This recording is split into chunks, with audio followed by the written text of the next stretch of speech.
10, 9, 8, 7, 6, 5, 4, 3, 2, 1, 0.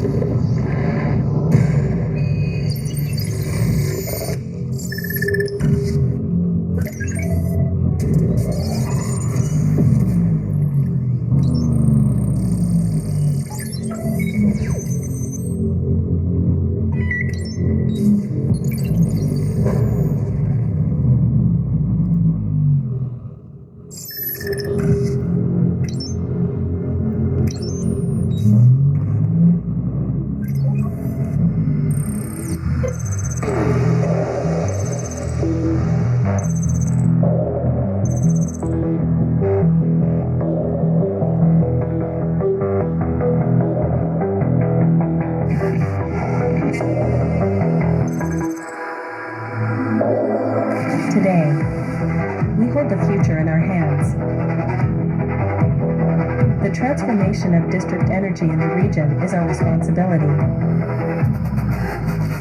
Our mission to move from a coal-fired to a carbon-free society starts now.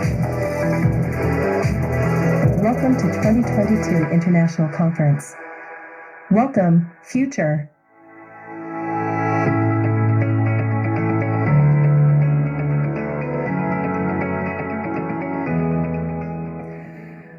Drage dame, spoštovani gospodje, cenjeni gostje, lepo pozdravljeni in dobrodošli na konferenci Pozdravljena prihodnost 2022, preobrazba sistemov daljinskega ogrevanja v Evropi. Današnja konferenca poteka tako živo kot preko spleta in je mednarodna, tako po zasedbi govorcev kot tudi obiskovalcev. In ravno zato smo poskrbeli tudi za prevajanje. Vsi, ki bi želeli slišati govore in govorce v vašem ali drugem jeziku, s telefonom skenirajte QR kodo, ki je na programih programa, ki jo najdete v vaših promocijskih darilih in tudi QR kodo, ki jo vidite tukaj na našem zaslonu. Ko boste skenirali kodo, boste dostopali do spletne povezave Interaktijo.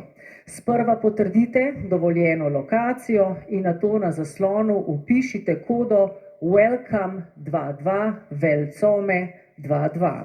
V središču se pojavi gumb z znakom play, ki ga pritisnete in nato izberete jezik, v katerem želite slediti konferenci. Jezik lahko kadarkoli zamenjate z gumbom na dnu zaslona. V času konference se bodo QR kode prikazovale tudi na zaslonih. In okolikor bo imel kdo težave, predvsem tehnične težave, lahko stopite v zadnji del naše dvorane in tehniki vam bodo seveda priskočili na pomoč. Konferenca, ki je pred nami, ima res pester in bogat program.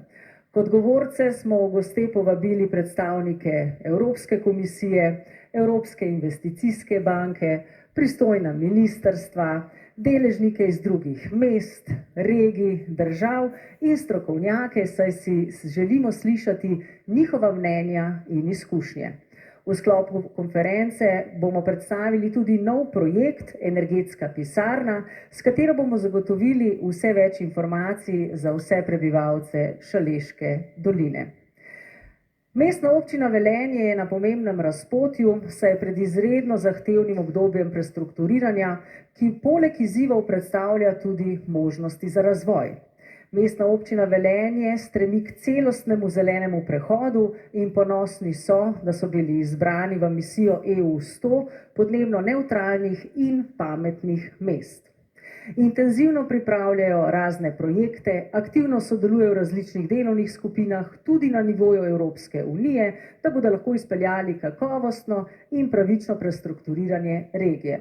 V Velenju se zavedajo, da je eden ključnih projektov preobrazba sistemov daljinskega ogrevanja, saj bodo v naslednjih letih prešli na razpršene obnovljive vire in zagotovili, da bo sistem ogljično nevtralen, kar bo tako z vidika financ kot izvedbe izjemno zahtevno. Na današnji konferenci bomo tudi predstavili akcijski načrt preobrazbe daljinskega sistema Šaleške doline do leta 2030. Konferenco je organizirala mestna občina Velenje skupaj z družbo ELES, komunalnim podjetjem Velenje, zavodom Ksena in občino Šoštanj. Kako torej speljati preobrazbo? S katerimi obnovljivimi viri zagotoviti, nadomestiti premog? Kako financirati tako velik projekt? Kako zagotoviti sprejemljivo ceno za uporabnike? Kakšen je načrt drugih mest s tem izzivom in kakšen je načrt tukajšnjih lokalnih skupnosti in komunalnega podjetja Velenje, izvemo na današnji konferenci. Kot prvega govorca pa na oder vabim gostitelja današnje konference, župana mestne občine Velenje, gospoda Petra Drmola. Prosim.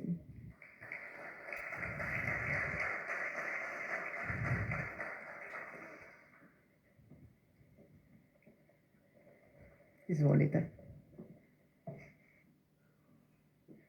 Spoštovani gostje, vsi tisti, ki ste seveda prisotni tukaj v dvorani, pa tudi tisti, ki nas spremljate preko naših socialnih omrežij, najprej iskrena hvala vsem skupaj za to, da ste se odzvali in da ste tudi prišli in se aktivno vključili v del te konference. Na začetku seveda tudi največja in prisrčna zahvala vsem podpornikom konference, ki ste na nek način tudi izkazali takšen ali drugačen interes ali pa čutili to odgovornost, da je potrebno tukaj v Šaleški dolini spremeniti ali preobraziti sistem daljinskega ogrevanja. To lahko rečemo, da je v sklopu prestrukturiranja eden najbolj zahtevnejših projektov. Pravzaprav projekt, ki terja veliko mero odgovornosti, veliko mero sodelovanja in seveda aktivno udeležbo vseh udeležencev, tistih, ki lahko posredno ali neposredno pomagate pri zeleni preobrazbi. Ne glede na letnico izstopa iz premoga, smo si v Šaleški dolini pa v mestni občini Velenje zadali cilj, da do leta 2030 pridemo na zelene vire energije. To seveda pomeni, da želimo do tega leta na nek način izstopiti iz premoga, kar se tiče daljinskega ogrevanja, ampak istočasno še vedno, kolikor se bodo okoliščine seveda spremenile, lahko imamo premog kot tudi neko alternativo, ampak v vsakem primeru se mi zdi pa prav, da delujemo odgovorno, da delujemo trendovsko in da glede na sprejeto strategijo v preteklih mesecih oziroma letih, ki je bila in ki je povedala, kdaj je potrebno izstopiti iz premoga, je prav in odgovorno od vseh nas, ki vodimo lokalno politiko, da to spoštujemo in da peljemo te postopke naprej. Mi smo pripravili skupaj s komunalnim podjetjem Velenje, skupaj z ELES-om in ostalimi deležniki, tako imenovani akcijski načrt zelene preobrazbe daljinskega ogrevanja, ki smo ga pred nekaj tedni poslali tako Vladi Republike Slovenije kot tudi Evropski komisiji. Zakaj? Zato, ker si želimo, da se ključni odločevalci politike, tako na državni kot tudi na evropski ravni, do tega dokumenta opredelijo. Želimo, da je pravzaprav država kot tudi Evropa podpornik te zelene preobrazbe. Saj se zavedamo, da brez aktivnega sodelovanja in podpore z nepovratnimi finančnimi sredstvi ni mogoče realizirati tega zahtevnega cilja. Če samo pogledamo, da je na nek način ocenjena vrednost danes približno 130 milijonov evrov in da je letnega investicijskega kapitala mestne občine Velenje nekje okoli 15 milijonov evrov, potem je seveda več kot jasno, da ne moremo sami sfinancirati tako velikega projekta. Zato potrebujemo državo, zato potrebujemo Evropsko unijo. Kar se tiče postopka, mi smo v akcijskem načrtu predvideli, da bi imeli razpršene vire energije. Najprej sončni kolektorji skupaj z izmenjevalci toplote, toplotnimi črpalkami in pa, da za ta bolj hladna obdobja, da umestimo v prostor tudi postrojenje na kurjenje biomase. To je nek načrt, ki smo ga izdelali, ki ni rečeno, da bo tudi vzdržal, je pa prav, da se o tem načrtu odkrito pogovarjamo. Zavedati se moramo tudi, da moramo celoten sistem daljinskega ogrevanja preobraziti na obratovanje na nizkotemperaturni režim, da si želimo že v prihodnjem letu to domačo nalogo tudi upraviti, pa zato potrebujemo približno 25 milijonov evrov. Da vse toplotne postaje prilagodimo nizkotemperaturnemu režimu, da zmanjšamo izgube v našem sistemu, ki so danes relativno visoke, približno 28%, in da na takšen način seveda pripravimo naš sistem za to, da bomo lahko začeli z zelenimi viri na nek način nadomeščati naš premog. Zavedamo se tudi, in to sem tudi včeraj ob proslavi mestne občine Velenje povedal, da moramo Velenjčanke in Velenjčani in vsi tisti nosilci in odločevalci, ki delujemo znotraj naše lokalne skupnosti, opraviti svojo domačo nalogo. To je, da poskušamo zmanjšati porabo toplote, pa ne na račun tega, seveda, da bi bilo v naših domovih kaj manj toplo, ampak z ukrepi takšnimi in drugačnimi, ki danes obstajajo, zato da bomo na koncu imeli seveda zanesljiv toplotni vir, predvsem pa, kar je za končne odjemalce tudi najpomembnejše, ekonomsko tudi najbolj učinkovit. Tako da čaka nas veliko dela, zato se vam še enkrat iskreno zahvaljujem za vaš prispevek, za aktivno sodelovanje in bomo seveda danes z veseljem prisluhnili vsem govorcem. Verjamem, da bo tudi kakšno zanimivo vprašanje se postavilo in da na nek način bomo skupaj ugotovili na koncu dneva tudi, katera pot je prava. Ob izstopu iz Doma kulture stoji tudi, lahko rečemo, danes začasna infotočka. To je predvsem pa napoved tega, da bomo do sredine meseca novembra v mestnem središču odprli tudi tako imenovano energetsko pisarno, kamor se bodo lahko naši občanke in občani, etažni lastniki, upravniki in vsi, ki lahko ali želimo energetsko sanirati naše domove, ki želimo prihraniti na toploti, ki želimo iskati finančne podpore za realizacijo določenih projektov, se obrnili na to energetsko pisarno in da bodo dobili neposredno svetovanje, tako kot si pravzaprav vsi skupaj želimo in kar tudi potrebujemo. Proces je zelo zahteven in moramo se vsi skupaj zavedati, da povprečen človek nima toliko strokovnega znanja, da bi lahko sam v svojem domu sprejel vse potrebne ukrepe.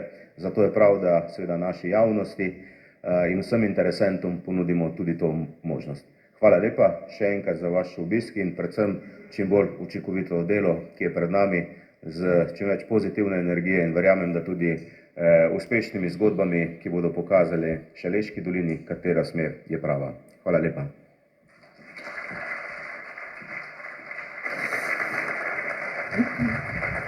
Hvala lepa, župan Drmol, za vaše besede in odlično iztočnico. Proces je zahteven in ravno zato je z družbo ELES podpisan sporazum o tesnejšem sodelovanju in povezovanju sektorjev elektrike, ogrevanja in hlajenja v luči zelene preobrazbe. Z njihovimi izkušnjami in medsektorskim sodelovanjem bomo lažje identificirali projekte, ki bodo prispevali k hitrejši in kvalitetnejši preobrazbi daljinskega sistema ogrevanja. Obenem je družba ELES tudi soorganizator današnje konference. Na oder pa vabim direktorja družbe ELES, z nami je magister Aleksander Mrvar. Prosim.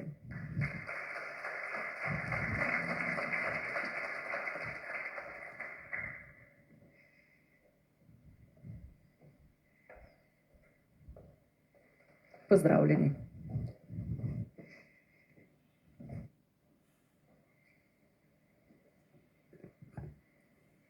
Spoštovani minister, magister Bojan Kumer, spoštovani župan mestne občine Velenje, gospod Peter Drmol, spoštovane goste in gostje. Mogoče se kdo od vas sprašuje, kaj počne danes ELES na tej konferenci, zakaj je ELES podpisal sporazum z mestno občino Velenje, ko pa smo sistemski operater prenosnega elektroenergetskega omrežja. Razlog za to je zelo preprost. Gre za našo oceno prihodne strukture elektroenergetskih omrežij, katere spremembe bodo diktirale aktivnosti na področju zelenega prehoda. Ne pozabimo, da nas čakajo razpršeni viri, razpršeni proizvodni viri, da nas čakajo elektromobilnost množična uporaba toplotnih črpalk in še kaj. Res je, da smo v enem obdobju norih cen tako plina kot električne energije, da ne vemo, kakšna bo letošnja zima z vidika oskrbe enega in drugega energenta, vendar tudi to bo slej ko prej minilo. Jaz pričakujem, da nekje v naslednjem letu. Zato pričakovati, da bo se proces zelene transformacije ustavil, je napačno. V ELS-u to, bom rekel, udejanjamo s številnimi projekti. Naj omenim projekt, katerega smo zaključili pred 14 dnevi. Gre za prvi evropski projekt pametnih omrežij na prenosnem omrežju dveh držav, kateri je bil sofinanciran v višini 50% strani Evropske komisije, Sinhrogrid. V tem trenutku pričakujemo odločitev Evropske komisije, kaj bo z našim prijavljenim projektom Green Switch. Slednji se je lani kvalificiral na tako imenovano listo skupnih projektov Evropske unije in je bil ocenjen kot najboljši. Samo za primer, ta projekt, katerega konzorcij vodi ELS, s partnerji GNI, slovenskimi distribucijami in partnerji iz Avstrije in Hrvaške, je težak preko 210 milijonov evrov.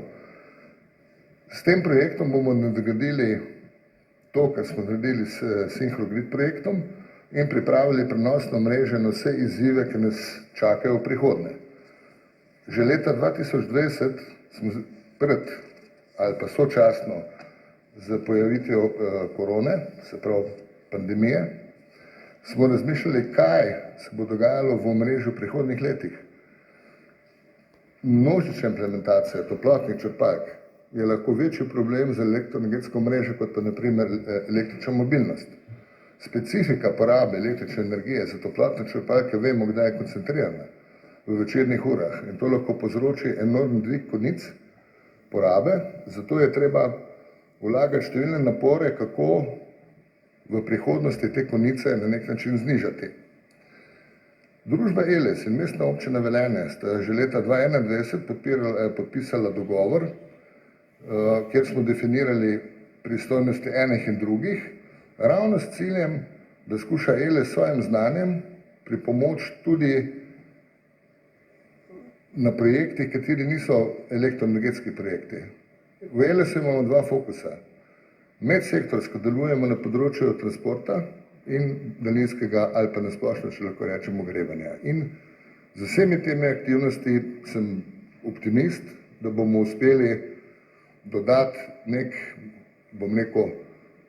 neke aktivnosti, katere bojo povečale zmožnost in uspešnost bodočega zelenega prehoda.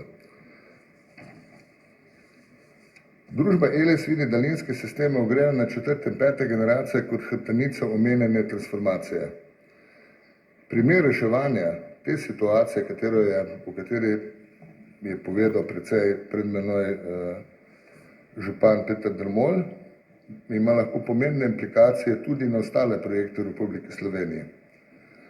Več, kar se tiče teh aktivnosti, bo povedal moj kolega, magister Gregor Goričar, vam vsem udeležencem, ki boste danes na tej konferenci, pa želim strokovno razpravo in pametno govorite. Hvala.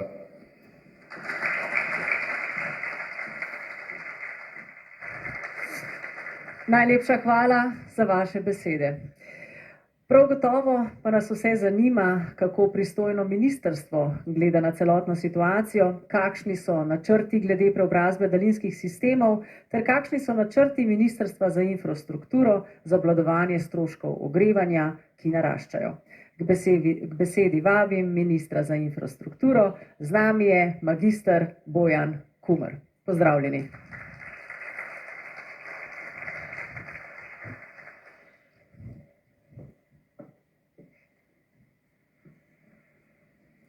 Spoštovani župan, prijatelj Peter Drmol, generalni direktor ELS-a, ravno tako prijatelj Aleksander Mervar, spoštovani udeleženci, spoštovane udeleženke, spoštovani gostje. Ves čas imam mešane občutke, ko me pripravljajo na to vrstne dogodke, na to vrstne govore, ali naj preberem to, kar so me pripravili ali naj govorim to, kar mislim, da moram povedati. Po poti na ta oder sem se odločil, da ne bom bral, da bom povedal par misli, tudi iz razloga, ker zelo, zelo dolgo živim, celo moje življenje v dolini. Želim povedati, da ko sem bil imenovan na zelo odgovorno funkcijo, po mojem mnenju in po mnenju zelo veliko strokovnjakov, zgodovinsko najhujših izzivih. Pa ne samo na nacionalnem nivoju, ampak Evropa se trenutno sooča z zgodovinsko najhujšo situacijo. Ravno energetika je tisto področje, kjer prihajajo res do izzivov, ki so mogoče na prvi pogled težko rešljivi, vse bolj pa se kaže, da so bili v preteklih letih zanemarjeni, odrinjeni na stran, jaz bi celo rekel samoumevni. Težave so se kopičile, na eni strani smo si želeli čistega okolja, nekateri so govorili populistično zeleni prehod, obnovljivi viri energije, dajmo varčevati, dajmo šparati, najcenejša energija je tista, ki je ne porabimo. Vse to je rezultiralo na drugi strani danes povodu energetske krize, in to je kriza manjka razpoložljivosti proizvodnih enot. Tukaj se vse začne. Na drugi strani imamo res zelo visoko gospodarsko rast, še vedno, kjer gospodarstvo iz meseca v mesec porablja čedalje več električne energije, kjer tudi gospodinjstva in malo gospodarstvo, javni sektor iz meseca v mesec, tudi letošnje leto, porablja čedalje več električne energije. Sreča imamo, da smo na evropskem nivoju zelo aktivni in uspeli prepričati Evropsko komisijo in ostale liderje, da je potrebno varčevati na zares resni osnovi. In na plinu vse kažejo prvi rezultati prostovoljnega zmanjševanja rabe plina. Zavezali smo se 26. julija za uredbo, da bo Evropska komisija oziroma Evropska unija prišparala nekje približno 15% na podlagi 5-letnega povprečja. Zakaj vam to govorim? V ospredje ne samo na deklarativni ravni, vendarle prihaja učinkovita raba energije. Energy efficiency first. To je bila parola, ki se je valila iz leta v leto v preteklih letih. To zimo bo pa to odločujoče. Mi moramo na prostovoljni bazi prihraniti približno od 10 do 20% energije. Hočeš, nočeš, moramo. Evropa nima dovolj velikih razpoložljivih proizvodnih kapacitet. Zakaj nima? Ker se je odločila, oziroma ker nas na drugi strani tisti, ki je vojno začel, izsiljuje z zelo dragimi energenti. Neke vrste ekscesne cene plina in iz tega plina zelo odločujoči proizvodni del električne energije nima več nobene veze z realnostjo. In cirka 3 tedne nazaj je naš predsednik vlade in pa ministri, ki smo pristojni za energijo na evropskem nivoju, vendarle začeli pogovor, da za trgom električne energije v Evropi nekaj ni v redu.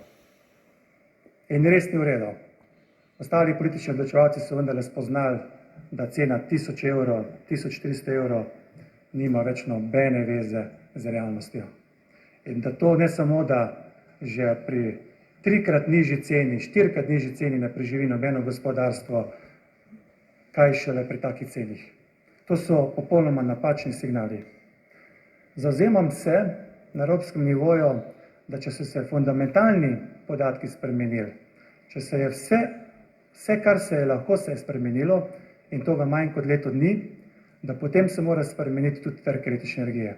Pa pozor, Evropa kot kontinent ima enega najboljših delujočih enotnih energetskih trgov. Še danes zelo dobro deluje, samo ker ne upošteva spremenjenih okoliščin. Energetska kriza se ni začela z vojno v Ukrajini, začela se je lansko leto spomladi, kjer so bili prvi indici, ampak je šla mimo. Dobila je pospešek lansko leto jeseni, takle čas. Je prišel drugi val, kjer so nekateri že oznanjali, da prihaja obdobje, ko bo treba biti energetsko zelo, zelo varčen. Zima je bila takšna, kakršna je bila, energetsko gledano blagodejna. To, kar se je pa zgodilo februarja, je naredilo pa dodaten in končni udarec energetiki. Skeptiki zelenega prehoda še danes trdijo, da ne deluje, da zeleni prehod je zgrešena smer. Jaz jim odgovarjam, da odkar je Evropa začela govoriti o zelenem prehodu, je vendarle zaradi tega več kot 20% obnovljivih virov energije uspela implementirati in zato je tudi danes 20% manj odvisna od fosilnih goriv in 20% manj odvisna od Rusije, od agresorja. Lahko bi bili bolj pridni, lahko bi bili tukaj bolj uspešni in bi danes imeli manj težav. Ampak, tako kot na vsako stvar, imamo tudi, ne samo v Sloveniji, tudi širše gledano, vedno dve plati. Evropa se je odločila že z marcem, da zelo kratkoročno gledano v nekaj letih ne bomo več odvisni od ruskega plina. Mislim, da danes imamo samo še nekje cirka 9% ruskih molekul v evropskem plinovodnem sistemu. Tako da smo zelo uspešno ga nadomestili z ostalimi viri. Res da cena ne odraža tega, da so to dražji viri, pa vendar. Pred nami so pa izzivi, katere mogoče nismo pričakovali, da bodo tako hitro pred nami. Da smo se malo olenili, pa smo rekli, to bojo v drugem mandatu reševali, to bojo drugi ministri reševali, to bodo reševali drugi župani. Sreča mestne občine Velenje je, da imate župana, ki se zaveda izziva in je že nekaj časa nazaj zavzel določene korake. Tudi na ministrstvu smo od 1. junija poskušamo maksimalno nasloviti zamujeno. Največji manko, ki ga je Slovenija predelala, pa me lahko tudi obsojate, je bilo nekje od novembra do maja tega leta. Teh 6 mesecev so se druge države članice, to zdaj vem, zelo dobro in tiho pripravljale na to, kar bi morala tudi Slovenija narediti. Ampak eno je državni nivo, drugo je lokalni nivo. Moja zaveza lokalnim skupnostim je, da bom poskušal maksimalno povezati državni in lokalni nivo. Ampak nacionalni nivo brez povezanosti in tesnega sodelovanja tudi z evropskim nivojem ni tako učinkovit, kot bi lahko bil. Tukaj je imela Slovenija v preteklosti velike rezerve. Jaz upam, da bomo uspeli z prestrukturiranjem energetskih trgov na evropskem nivoju. Predno smo Slovenci začeli oznanjati in obveščati, da stvar več ne gre tako, kot je šla mogoče do konca avgusta, da tako več ne gre naprej, je bil približno 10 milijard velik problem na leto za Slovenijo, samo in energetiki. Z Evropo ga želimo zmanjšati, ne samo za Slovenijo, ampak vse posod vsaj na petino tega. Ostalo bomo sami rešili. Vemo rešitve, znamo, ker znanja v slovenski energetiki je ogromno. Treba je samo to znanje povezati, ga vključiti, delovati vključevalno in ga seveda tudi z lokalnimi skupnostmi, kjer obstaja res zelo veliko volje in energije, smiselno povezati in pa seveda delovati za skupni enotni cilj. Nekajkrat sem že rekel, malo manj formalno, da nič ne koristi odlično stoječe lokalne skupnosti, država nam pa propada. Tudi obratna pot ni dobra. Samo dobre lokalne skupnosti, dobro stoječe in pa dobra država, to nas bo pripeljalo, da bo Slovenija v prihodnosti zelena, čista, trajnostno naravnana in z bogatim bruto družbenim proizvodom, z višjimi plačami in seveda z boljšim načinom življenja. Vsake naše odločitve, ki jih sprejemamo z nekim horizontom, ki segajo čez en mandat. Seveda je pa kriza danes, je bila včeraj in je danes in je jutri. Nas čaka zagotovo zgodovinsko gledano ena najhujših preizkušenj v zimi. Pa nočem strašiti. Naj to deluje kot apel, da se koraki začnejo pri sebi, v prvi osebi ednine. Še vedno opazujem, da na prometu javni potniški promet ni deležen takšnega porasta, kot bi lahko bil. Navade v prometu se niso spremenile. Še vedno nas je vse preveč, samo eden v avto, pa je namenjen 4 oziroma 5 osebam. Največji porabnik v Sloveniji je promet. Po statističnih podatkih preko 40%. Ravno tako glede izpustov. Mi moramo promet ozeleniti. Takoj zatem je pa ogrevanje in hlajenje. In tukaj se mestna občina Velenje res sooča in spopada z največjim izzivom. Obljubljam in zavezujem se, da bom kot pristojni minister, ne za vse, ampak za ta del pa ja, maksimalno skrbel, da bomo pomagali najti najboljše rešitve. Žal ni vse v moji pristojnosti, lahko veliko skupaj storimo in če se ne bomo nagajali, potem imamo več kot dovolj za optimizem. In sestanek, ki smo ga imeli z županom skupaj s predsednikom vlade, obeta zelo veliko. In segli smo si v roko in želimo najti dobro rešitev, jo podpreti, tako z nepovratnimi sredstvi, z nepovratnimi viri, kot tudi s povratnimi. Svoj del bo seveda morala tudi mestna občina Velenje prispevati, pa ne samo mestna občina Velenja, tudi ostali deležniki. Rešitve so in to zelo dobre, obetajoče in to je tisto, kar nas lahko veseli. Za na konec dogodek je pred nami, veliko obeta, bilo jih je že nekaj. Želim, da bo diskusija plodna, bogata, naj se kakšno vprašanje tudi razreši dokončno, kakšno naj pusti odprto na politični, na strokovni ravni in pa seveda tudi na lokalni ravni. Želim vam bogato diskusijo, spoštljiv dialog in upam, da se srečamo v takšnih podobnih dogodkih tudi v prihodnje. Hvala lepa.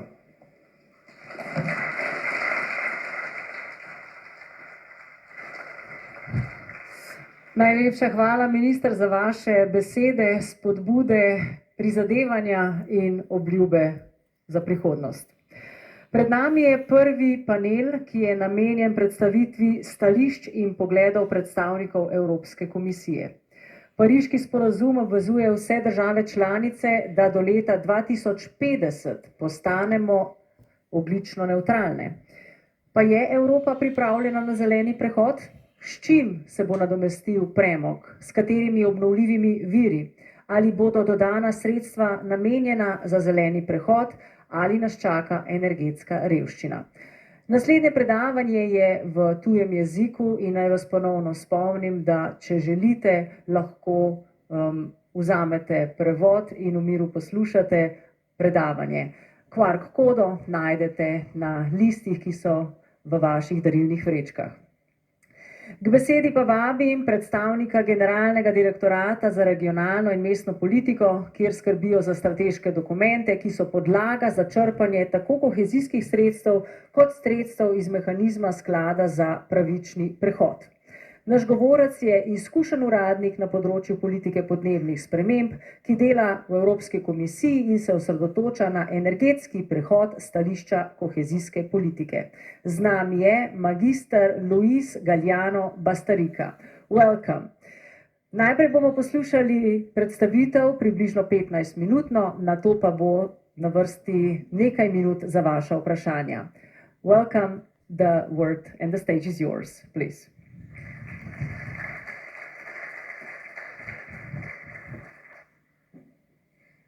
Thank you very much. Well, first of all, thank you to the municipality of Velenje for the way that they have been hosting us these days. We are very thankful, both me and my colleague Florian that will introduce the energy aspects after me. I'm Luis Galliano. I work in DG Regio in the European Commission in the department in charge of administering the funds for the transformation of Slovenia and the other EU member states, in particular the Just Transition Fund, but also the European Regional Development Fund. We are here today to talk about the application of Just Transition Fund for the decarbonization of district heating. And maybe I should start by placing the Just Transition in its right framework. The Just Transition is a key pillar of the European Green Deal. The European Green Deal is the framework legislation in which we have set up the goal for climate neutrality by 2050. It's about ensuring a just transition for all and not leaving any territory behind. So we are trying to assess the negative consequences that the climate transition may have. Our President, Ursula von der Leyen, already stated that we must recognize and respect that not all territories begin from the same starting point. We have to apply different tools to different territories, and our cohesion funds apply precisely that logic. We are going to invest 392 billion euros in the next 7 years. And one of the key areas in which we will invest is the use of green technologies to green the future in places like here, like Velenje. Our Just Transition mechanism is our main tool to alleviate these impacts. We have 3 pillars that we make use of. The Just Transition Fund, in which I will be focusing the intervention, is the main one. It reduced 17.2 billion euros. It provides primarily grants, but there are also 2 other pillars. It's the InvestEU Just Transition Scheme and the Public Loan Sector Facility. Those 2 instruments, what they do is to provide a blend of private and public financing by providing facilities to access to additional funds from the Just Transition mechanism. All these 3 pillars combined amount to 50 billion euros. The allocation for Slovenia for the next 7 years is up to 258 million. These allocations have been decided and proposed by the member states. It's not something that we have decided as the Commission, but rather it comes from the proposals and negotiations from the member states in what we call the Annex D. And for Slovenia, there is a proportionate allocation in relation to population and GDP. So it's 258 million that are currently being negotiated for the JTF. So for the JTF negotiations, we use this map. That is an online tool. I have left the link in the slides for you to check anytime. It's a map that we keep updated to the latest state of play. Our goal is to see the green completely by the end of this year. So in green, you see the regions that already have been seeing their plans adopted. What we do is that the regions submit what we call a territorial just transition plan. And that plan is negotiated plan by plan and region by region. So as you can understand, this is a very lengthy process, that it's complex, but we are seeing so far TJTPs adopted, so in green as you see in the map, in 4 member states. We have formally received the versions of 16 TJTPs, the TJTPs from 16 member states, and we hope to receive more very soon. I have been told right before the start of this conference that Slovenia has just formally submitted their 2 TJTPs. So in Slovenia, the state of play is blue. We haven't adopted yet, but I am confident that we will do it by the end of the year. And as I said, we have received already the plans. So of course, we have 2 JTF regions in Slovenia. One is the region where we are today. And as I said, we don't see major obstacles to reaching the adoption. It is very important for us to reach this deadline of the end of 2022, because failing to do so risk the decommitment of the proportional part of the funds. So we really need to adopt these plans by the end of the year. Just very quickly, more on the policy level, I wanted to explain you briefly how the JTF works, how do we use it in the territories. So that's what we call the intervention logic. We need to see 3 things in the TJTPs. We need to see a timeline, we need to see evidence of the impacts of the process of the transition, and we also need to see investments that are contributed to mitigate such impacts. For the transition process, and in particular the timeline, we need to see an end date for particular activities and transforming others, and in particular we need to see that such timeline adds up to the EU 2030 and 2050 targets for climate neutrality and greenhouse gas reduction.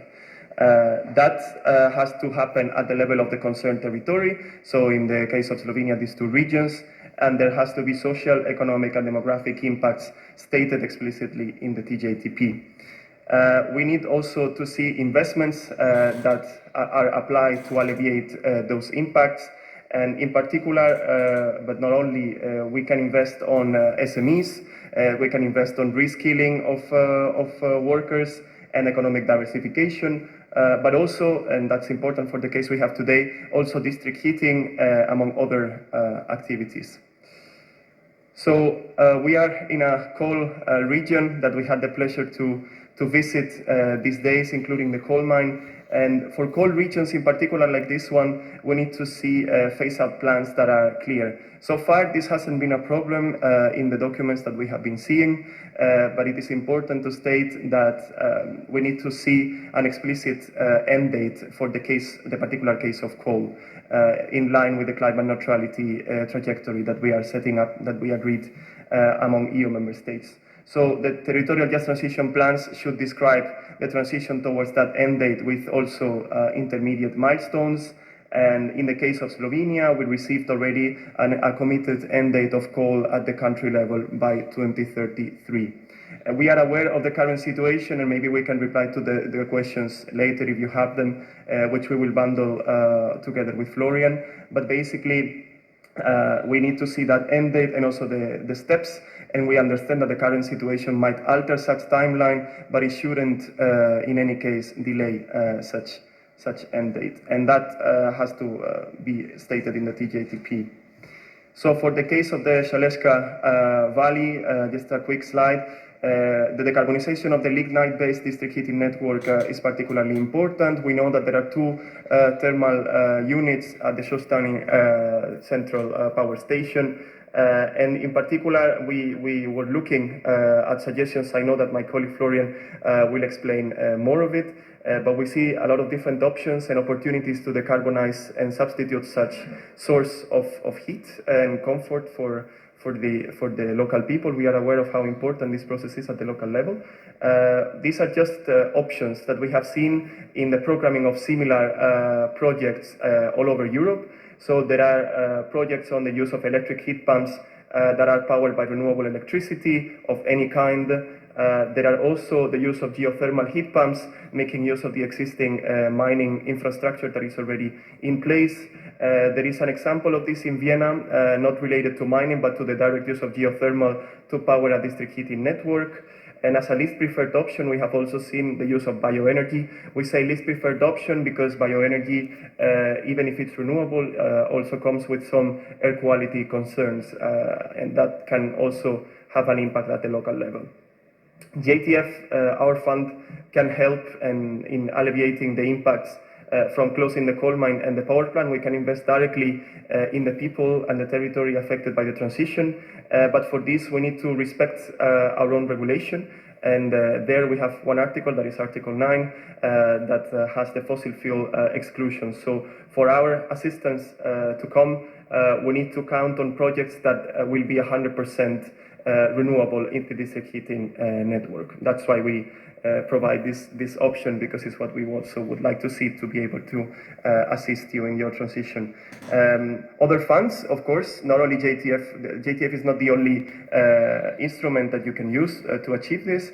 A combination of funds can also be used, and even if today we're speaking about just transition fund, it's good to remember that other funds such as the European Regional Development Fund and the Cohesion Fund are also available to these things. Then just finally, I wanted to close my intervention and let time to Florian by referring to the Just Transition platform, which is an instrument that we use very much in the Just Transition programming and implementation also. It will be used a lot in the next years, and we are in the process of giving it even more importance within our team and our work. This is a platform that gathers stakeholders that are affected by the transition at the local level, private and public stakeholders. Everybody is really welcomed. We have specific working groups and a website that I have left the link to in the slides. I hope that they will be circulated after the event. And we also have working groups for carbon intensive regions such as this one. So one strand of work is particularly focused on coal. And of course, we work a lot in relation to the Coal Regions in Transition initiative that my colleague Florian will detail. So, as part of the Just Transition, we are organizing our biannual event. It's the JTP conference. It will take place on October 24th until the 26th. It's a 3-day event. It will take place in Brussels, but we will also do it online, just like today, hybrid meeting. Registrations are now open in the link I left in the slides, and it will be focused not only on the programming of the Just Transition and the ongoing negotiations, but also on accelerating the phase out of fossil fuels in the plants, and also how to implement the investments of the plants in the next 7 years. So it's a very important event, and we would really like to see you all there. So we invite you all to come to Brussels or to join us online if you cannot come, because it would be a really, truly interesting event. So thank you. I've left my contact details there and some other links of interest. And now I think maybe my colleague Florian could join us. Thank you.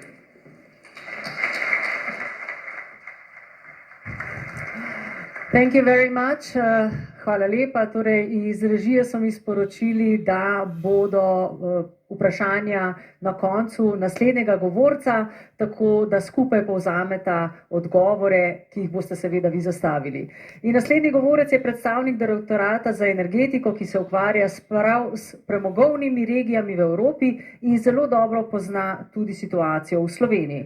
Z nami je gospod Florian F. Vojtek, ki v ekipi za pravični prehod Generalnega direktorata Evropske komisije za energijo se ukvarja z vprašanji trajnosti, odgovornosti, pravičnosti pri strukturnih spremembah. Welcome.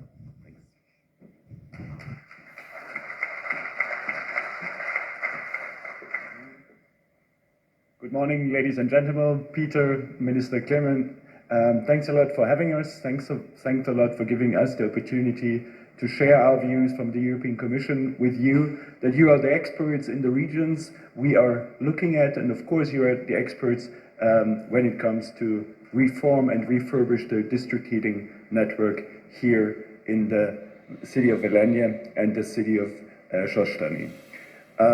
First of all, I would like to start with a section of my presentation to show you about something about the Coal Regions in Transition initiative. This is essentially the case why I'm here.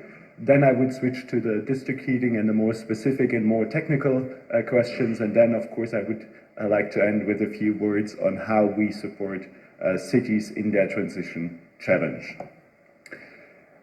Luis thankfully indicated also already the legal and the political background of all our initiatives, and you can see on the right side all the legislative initiatives from the European Commission. It's not that to show you all those initiatives, but it's to show you that already since 2017, since the foundation of the Coal Regions in Transition initiative, where we are very thankful that the city of Velenje is so active and sharing experience in this initiative, already since 2017 we started the progress towards the climate neutrality goal, and of course the latest initiative is the Repower EU communication and plan.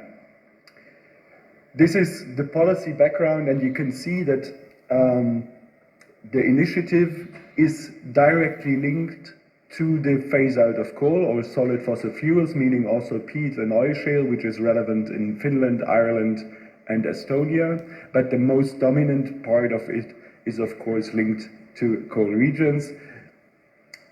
You can see them here, so it's more than 30 regions across Europe, plus the peat and oil shale regions, and the idea is that we wanted to start with sharing of experience, since we recognized that there were a lot of good experience already made in transition processes across the EU, And at the same time, we wanted to mingle people from those regions in a sense that they can share their challenges and think about future solutions, just like we do today as regards the district heating network.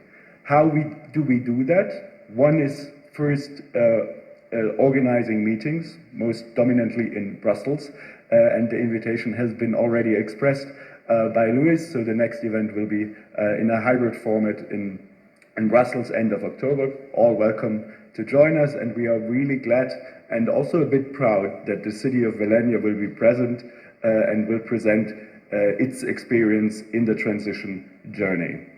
The second thing, and there I would also advise you to visit our website, is to produce knowledge products, meaning good cases or specific toolkits, for example, for the finance of transition projects that can be used and adapted to the situation in coal regions directly.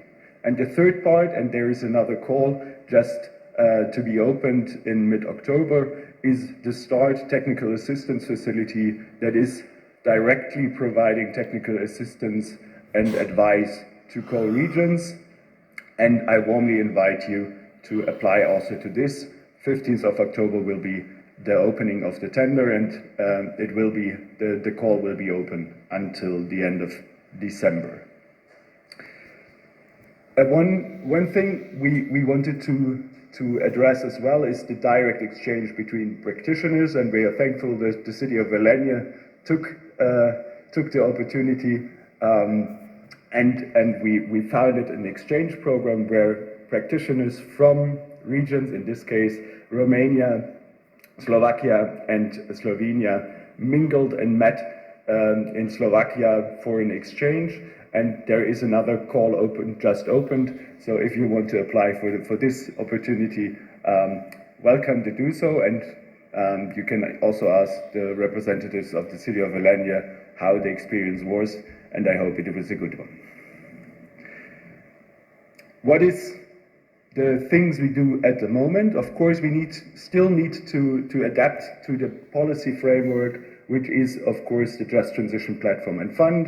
Louis was pointing out. The second thing is still the pandemic situation, or the pre-pandemic situation, and everything what has to do with the Repower EU, but also still linked to the policies before February this year, meaning specifically the recovery instrument and national efforts to recover after the pandemic, and of course now to challenge and to mitigate the energy crisis. One instrument we do have, and Sarunas will point out later, is the target facility, which will assist, or which assists energy efficiency and clean energy projects in coal regions.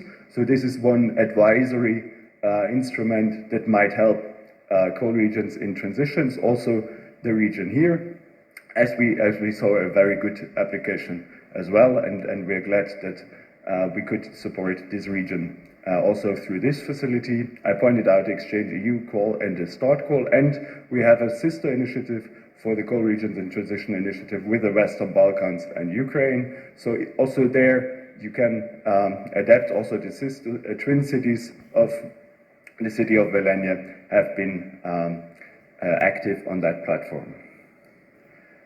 And here some insights on the left-hand side that might be useful to also to think about in the transition process in this valley. One is the close cooperation between all stakeholders, be it trade unions, be it miners, be it youth, be it commercial or business administrations, that we really bring in together the citizens, but also institutions that really shape the transition process together.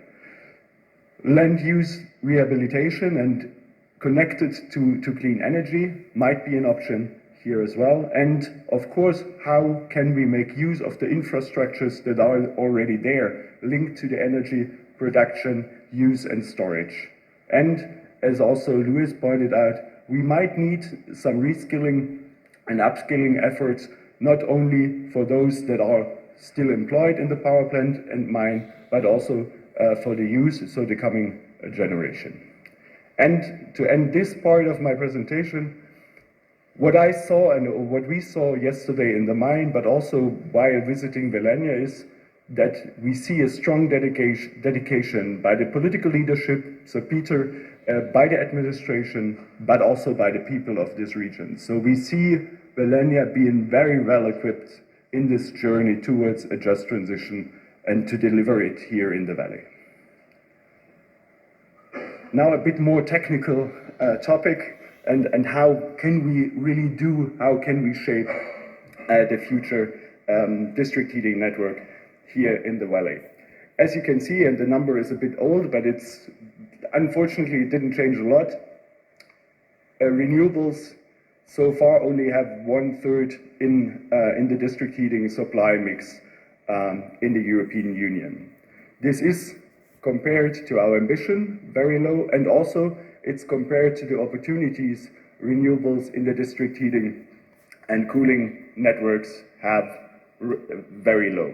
As you can see, with the Fit for 55 package, meaning the legislative proposals to comply with our 2030 targets, we have on the one side, we want to increase the ambition as regards energy efficiency, so the saving of energy and reducing the energy demand. And on the other side, we want to increase the share of renewables in exactly this, in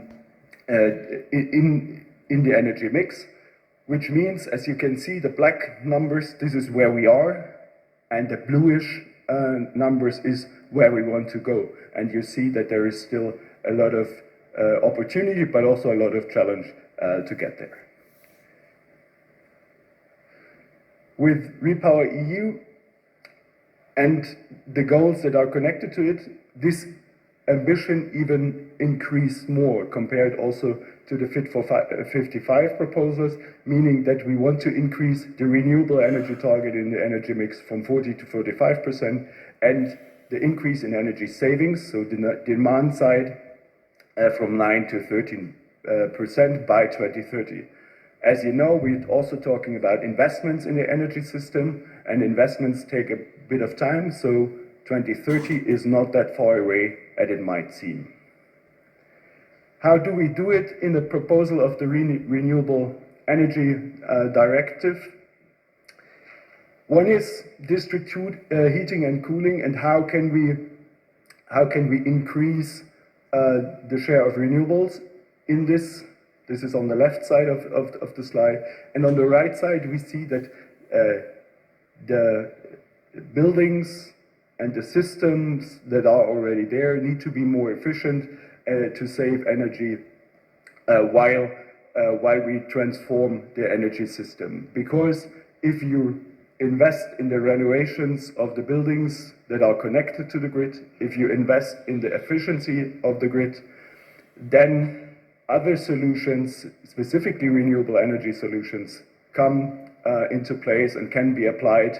Whereas in today's time, we saw that the tubes of the district heating are green, but the source out here, but the source of the energy is not green yet. So we have to work on these three pillars. One is being more efficient in the buildings that are connected to the grid, being more efficient in the grid, and then look for other solutions, low carbon, zero carbon solutions to supply this very efficient system. This also is connected, of course, to saving gas, specifically in the current situation of high prices. And how could we do it? First, of course, the integration of large heat pumps, geothermal applications, and solar thermal applications. And I saw that there are some solutions already at the fair down there to be presented. So I guess we are on the right track.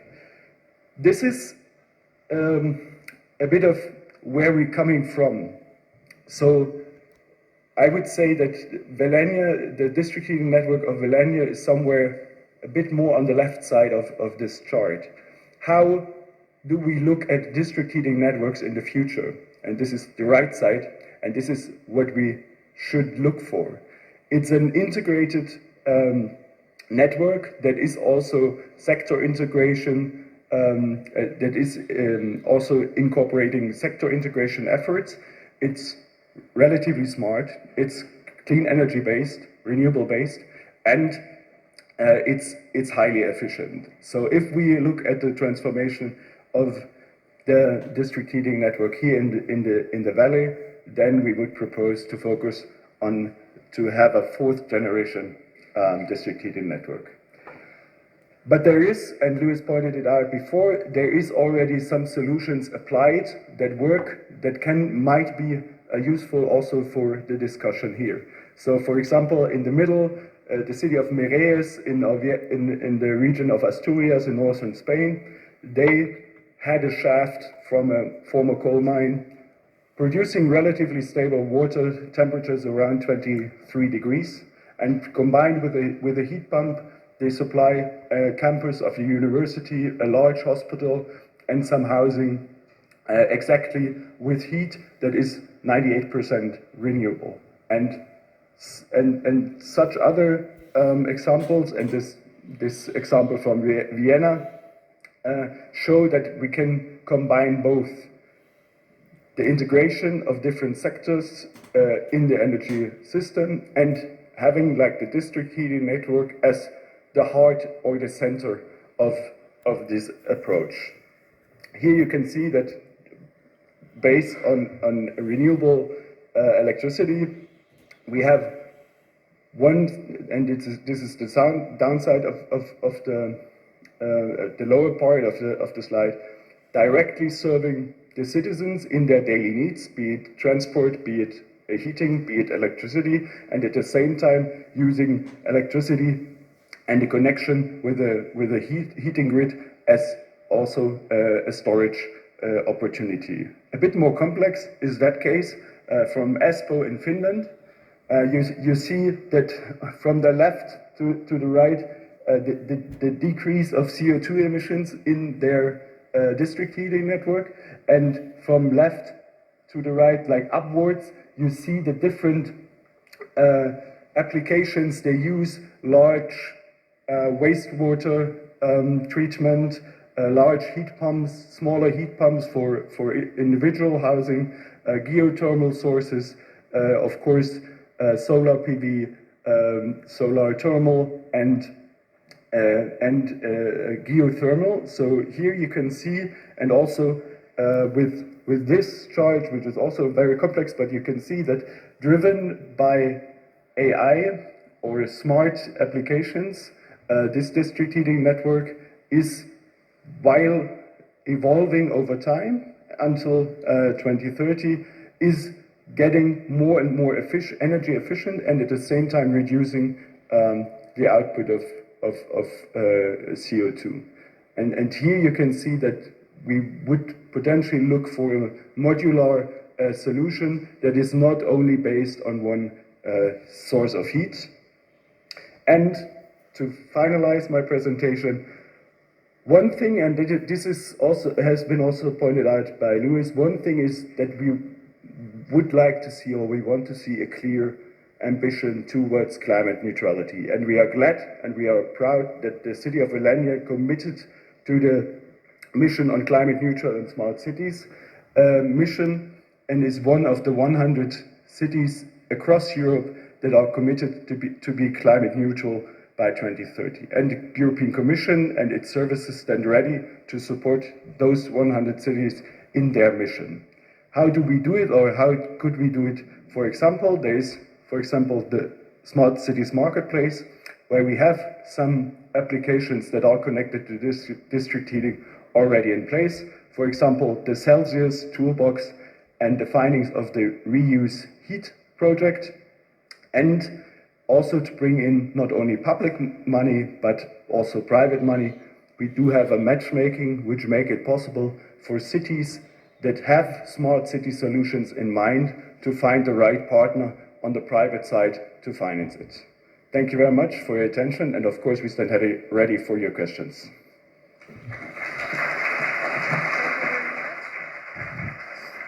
Thank you very much. You can stay on the stage, and you can please join. Torej, če imate kakšna vprašanja, govorca so vam na voljo, naše hostese imajo mikrofone, da vam bo lažje spregovoriti.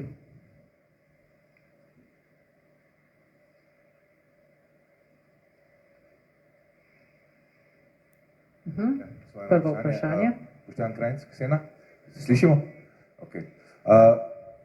Za gospoda Garcijo imam nekaj vprašanje. Tam je bilo prikazano, da ta sredstva iz GTF-a, največ sredstev gre na Poljsko. Ko smo pa videli tisti drug slajd, kakšne so zaveze za izhod iz premogovnih regij, pa Poljske ni bilo nikjer videti, oziroma je še under consideration. Kako bi to komentirali? V bistvu dobijo največ denarja, v bistvu se še pa niso zavezali za izhod iz premogovnih regij.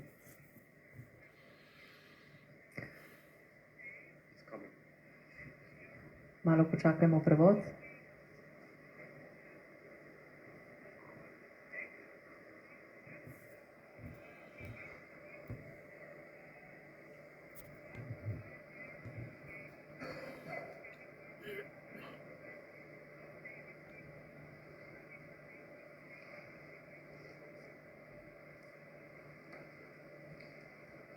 Okay, thank you for the patience. The translation takes some time and we want to make sure that we understand the question. Thank you very much. I think it's for me to take it as it involves funds. So all member states have the same obligations. In the map that we showed, Poland is still in blue, meaning that the negotiations are ongoing. I cannot comment on ongoing negotiations on any member state, but the obligations are always the same. On JTF, I didn't comment the whole picture because we are focusing on your case, which is coal. We have two ways of supporting with JTF. When it's about a polluting activity, like the case of coal, mining, extraction and using power for power generation, it's what we call a phasing out exercise. So we try to help you in mitigating the negative effects of phasing out such energy source. So that's one case, and it's your case. In the case of Poland, there are different, there is also a second part involved. So sometimes we don't help only to phase out, but also to transform some sectors. And that is not only the case of Poland, but also other member states. It's the case of steel production, fertilizers, chemicals, and things of this kind. In that case, what we try to do is to elaborate solutions together with the managing authorities to transform those industries. So not close any central or production facility, but rather to help them clean the way in which they produce. So the obligations are always the same, and what differs is a transition process that happens in every member state. And we are being very strict with everyone, because at the end it's taxpayers' money we're talking about. And maybe just to add, and I think you referred to the coal phase-out commitment on the right side. To be also very clear, also in the case of Poland, the allocation has been decided by the member states, and it was of course linked to the employment in the sector and the output of the coal sector and the GDP. So and the Just Transition Fund is not a per se coal phase out fund. So there's nobody says that you need to phase out coal by date X. But what we need to see in this decade is a clear transition pathway and effects, of course, of this transition pathway that can be mitigated by the Just Transition Fund. So if there is no transition in this decade, then of course no funds will be available. And for the Polish co-regions, as Louis pointed out, there is still negotiations ongoing. But where the Just Transition Fund in the end will be applied in Poland, in those regions we are sure, and we have to be sure, that there is also a transition process. Thanks. Režija, lahko za trenutek pokažete, prosim, spet PowerPoint, o katerem je gospod Vojtek govoril. Imamo nastavljen na tisto stran, če je možno. Yes, you were talking about this slide. We just see it now. Okay. Ste dobili vaš odgovor? Bi želeli dodatno podvprašanje? V redu, hvala lepa. Hvala lepa, režiji. Izvolite. Okay, my name is Edin Delic. I'm mayor of one city which is part of your sister program, Western Balkan in Ukraine, and we are very attracted to participate in carbon reduction programs, but also we would like to raise few issues, few wonders, few questions, if you could consider. First, that kind of movement, thermal heating pumps, geothermal heating pumps, is energy efficient, more advanced system everywhere, but also there is some hidden part of story. There's still base energy necessary for this, and in case to be used classical way of heating, that means we need more electric power from network. So I think I would like to see maybe more detailed cost-benefit analysis, because when we discuss about CO2, it's global issue, it's global environmental pollution. So if we cut all European communities, some 10% of global emissions. Maybe if we compare cost-benefit analysis, maybe we could have some more efficient conclusions. Even in district heating system, it's different when you switch from classical thermal heating or based on extra, for example, in my city, we use extra power, waste power for thermal power plant. So in this case, story is quite different. So I would really ask or suggest to publish maybe more detailed cost-beneficial analysis in terms of reduction of CO2. My understanding is base goal is this kind of goal. And second issue, which I really like to ask everybody in this room to think, I think we need a more detailed, more precise, more scientific risk analysis. Because that energy policies, they shake overall security, stability, especially in region from Balkan countries, Ukraine, from where we're coming. Really, if we cut sovereignty, independency from energy, and if we switch thermal power plants by Russian gas to produce electric energy, I'm afraid this is maybe not the best solution. This solution will work if that base energy will come from renewables. But I'm afraid this won't be possible, because even now when we produce electric cars, they take power from network. There is significant part coming from fossil fuels. As a mayor coming from a city where we have thermal power plant, we are very attracted to stop them. We wish to save planet, but let's stop them by wind power or solar power. Don't let us, the Russian gas, cut our thermal power plants. I think this risk analysis should really be considered seriously, especially when we see in Ukraine. I think Ukraine war could be very, very hard connection with energy policies in the last decades. Thank you for a great presentation. Thanks a lot for the very important two questions, and also the second question entailed already somewhat a statement. Security of supply is specifically in the times of high energy prices a predominant effort we also at the European Commission support, and like all colleagues in the European Union, specifically in Director General for Energy, are working hard to serve that purpose.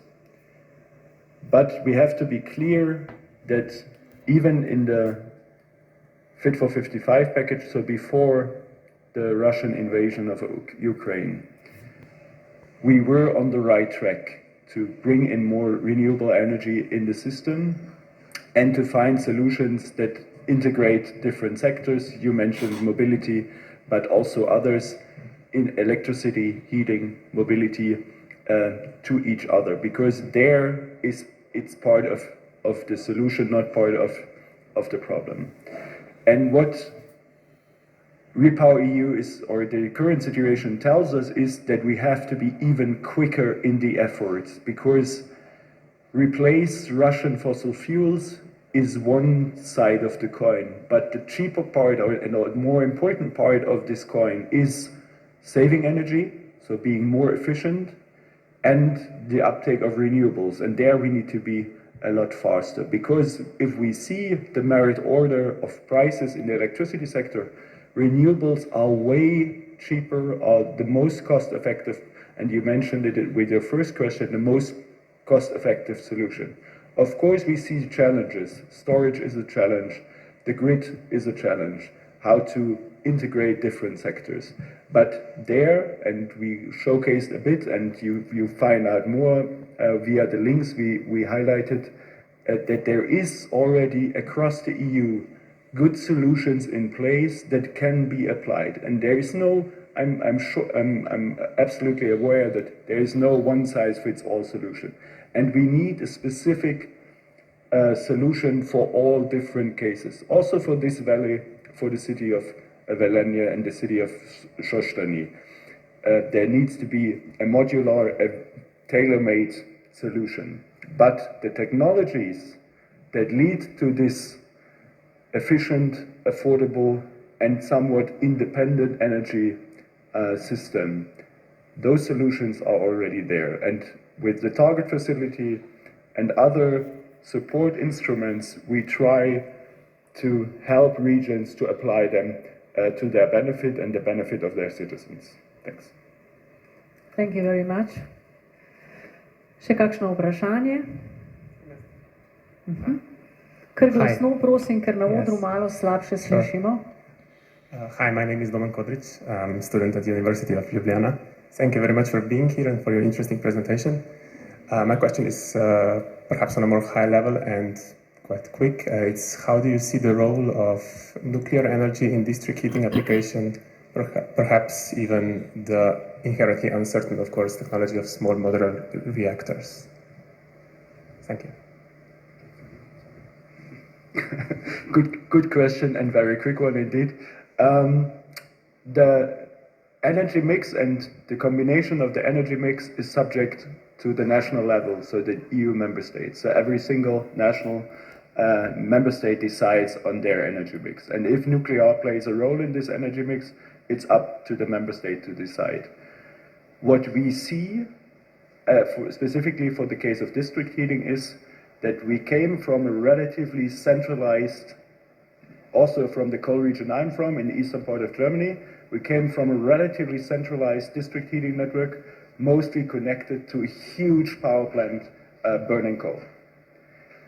What we see in the future is, so it's one source and a grid. What we see in the future is a more dynamic grid, including demand-side response, so involving the citizen, involving the consumer, a more digital system, and a dynamic system in a sense that there is a multiple source of energy, of heat. So you have a storage combined with potentially geothermal and a large heat pump, adding a solar thermal plant.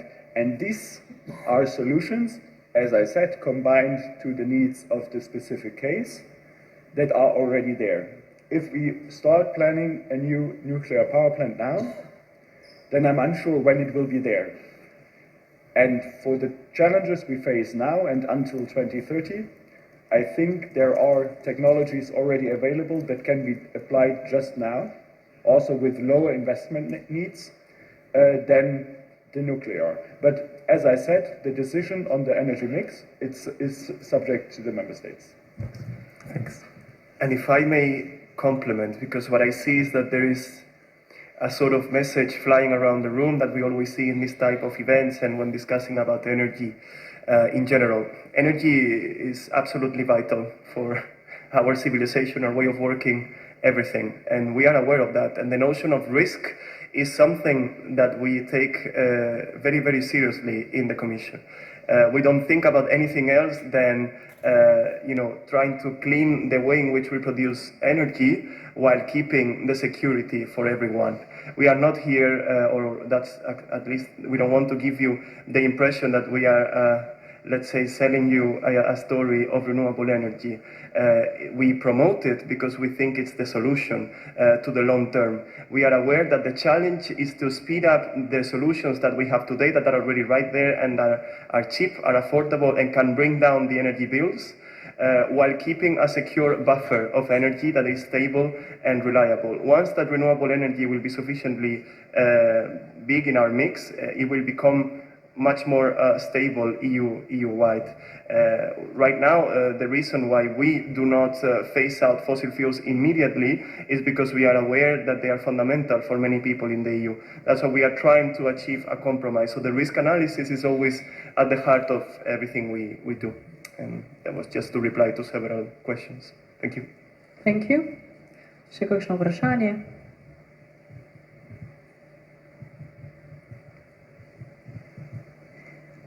Petra Ferk, Institute for Public-Private Partnership. Thank you for interesting presentation and overview what European Union is doing.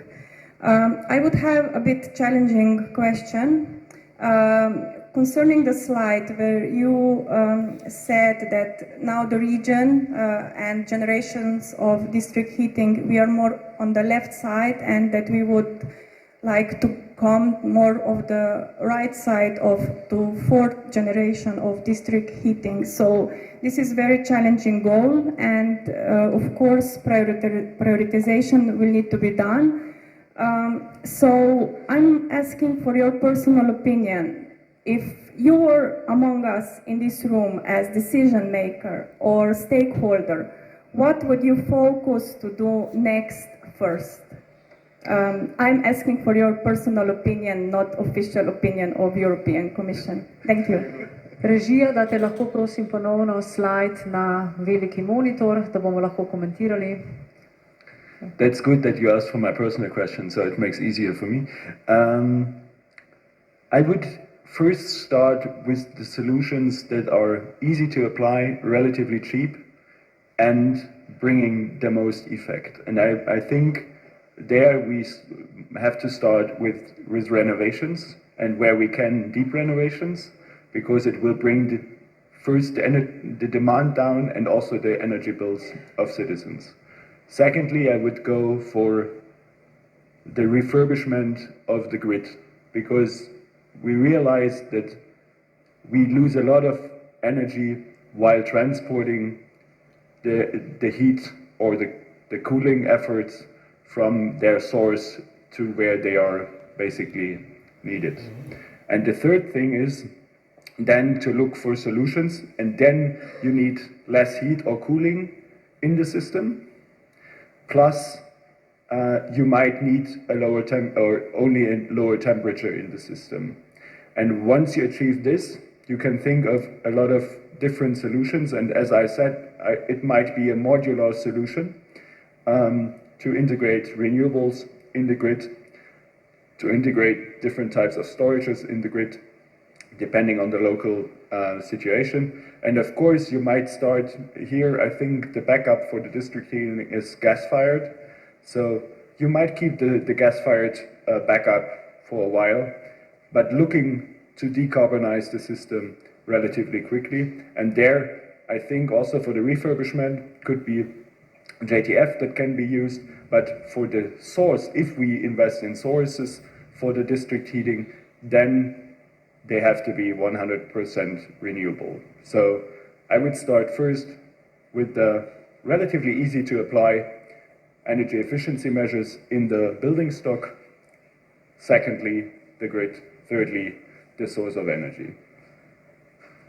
Thanks. Morda še kakšno vprašanje? V tem primeru pa thank you very much. Thank you. Hvala lepa, gospod Galjano Bastarika in gospod Vojtek. Vse vas. Pred nami je 20-minutni odmor, vabljeni v predverje, da si malce pretegnete noge, popijete kakšno kavo in čez 20 minut se vidimo. Torej, recimo, da 11:45 nadaljujemo z drugim panelom. Hvala lepa.